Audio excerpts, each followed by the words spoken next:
Hey, this is Andrew Jones. You watch On Deck with Tyler. Welcome into On Deck. I'm Tyler Redmond. As always, make sure to like this video, subscribe to this channel, and hit the bell for notifications so that you can stay up to date with all things Braves baseball. Speaking of Braves baseball, a lot going on. Scrimmage last night, but also just a lot of other headlines that we want to talk about today.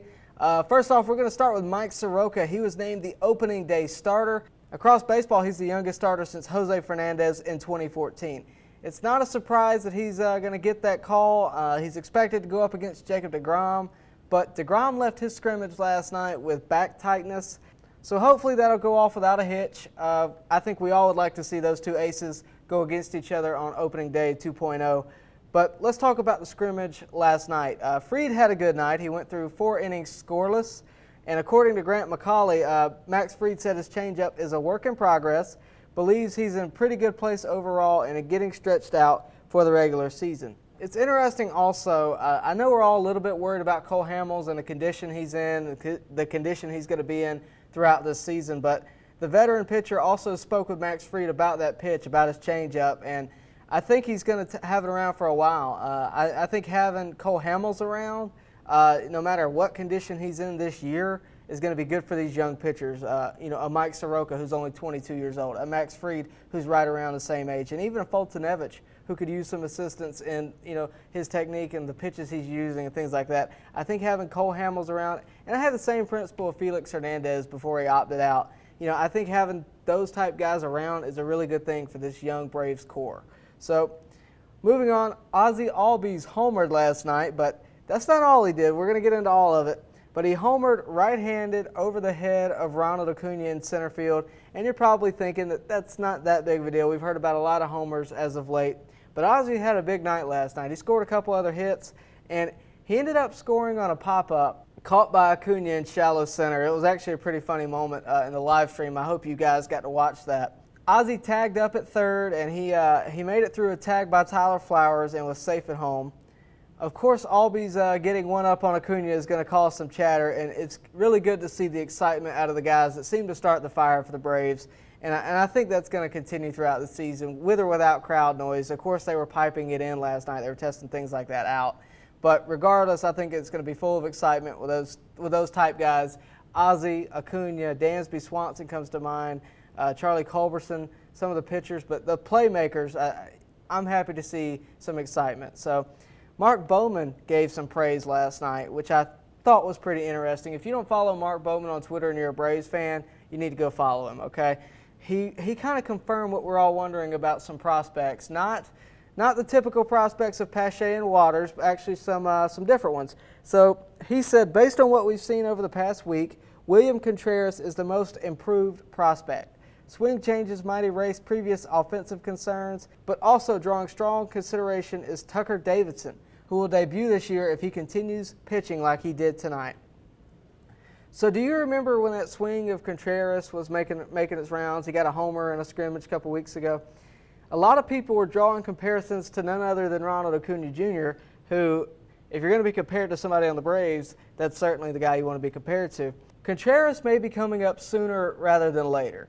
If Flowers and d'Arnaud, one or the other, get hurt, obviously they have Alex Jackson, but don't be surprised if they go pulling up Shea Langoliers or William Contreras. I think one or the other is coming up next year. They're built for the future. They're built to play. They're not built to sit the bench. And I think that they're in Gwinnett for a reason. They're going to see some time either this year or next.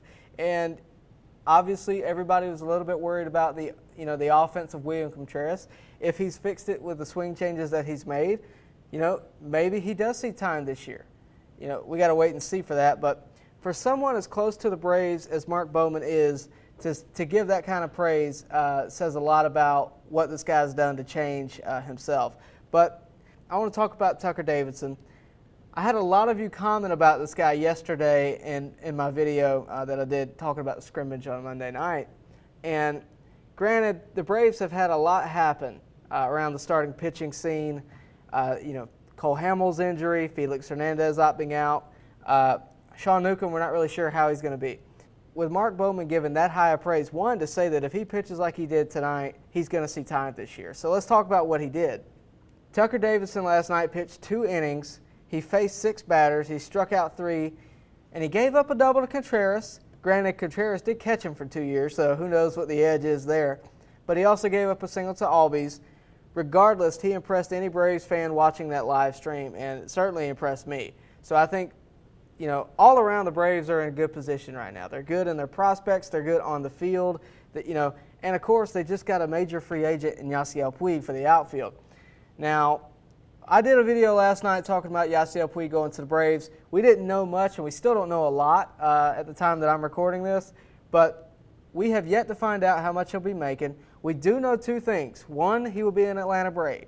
2, he is only confirmed for 1 year, and that is his deal. He's on a 1-year deal. I think they made the right choice there. I couldn't see them going higher than a year last night when we didn't really know what it was going to be. They gave him the same type deal that they gave Marcell Ozuna. They gave him an opportunity. Come in and prove yourself. Here's your opportunity. What are you going to do with it? I think that with the limited season, Puig is going to be making something around $5 million. He made $9.7 million last year, and with the shortened season, I think that something between $4 and $6 million is going to be about the ballpark that it's in. I would be surprised if it's higher than $6 million. Although, if we're up, to believe in speculation, the Braves were in a battle to get Puig with the Red Sox. So, who really knows where that figure ends up? I do know this. AA has been really good about spending money responsibly. He's not going to go out and just pay guys to come play for the Braves. He's going to find the right deal that works for Atlanta. So, whenever we do find out, I'll let you know as quickly as I can. Till then, make sure to like this video, subscribe to this channel, hit the bell for notifications. And as always, follow me on social media at BubblegumJesus. I'm on Twitter, Instagram. You can find me on Facebook, all those good things. I want to hear from you in the comments section. I want to know, what do you think about Mike Soroka starting off the season on opening day? What do you think about Yasiel Puig coming to the Braves? And what do you think about some of these prospects and what you see out of these scrimmages? Do you like the ability to watch these scrimmages on YouTube? I want to know from you, what do you think? And, we're still dealing with a lot of changes. What do you think about the overall season? What do you think the season's going to be? Do you think it's going to be too different? Do you not like it? Do you like it? Let me know in the comment section. But until next time, I appreciate you watching, and I'll see you next time on deck.